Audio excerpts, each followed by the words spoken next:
I Bovest har vi en økonomisk beboerrådgivning. Vi hjælper beboere med at få et overblik over deres økonomi. Vi dækker både Albertslund, Greve, Ishøj og Brøndby. Rådgivningen består af mig selv og Laura. Vi er begge to uddannede socialrådgivere. Og vi har derfor et bredt kendskab til lovgivningen. Der er ingen spørgsmål, der er for store eller små, og vores hjælp er selvfølgelig gratis og anonym. Beboerrådgivningens kerneopgave det er at hjælpe beboere til at kunne blive boende i deres bolig, og derved også forebygge forudsættelser. Derfor gennemgår vi hver måned en liste over de beboere, som er bagud med deres husleje. Vi ringer til dem, vi sender dem mails, og vi tilbyder dem vores hjælp.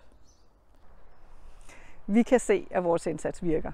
Vi har markant færre forudsættelser i de boligområder, hvor rådgivningen er til stede, sammenlignet med landsgennemsnittet. Beboerrådgivningen spiller en vigtig rolle i de boligområder, der skal renoveres. Så hvad enten beboeren skal genhuses midlertidigt eller permanent, så kan man altid kontakte os for at få råd og vejledning.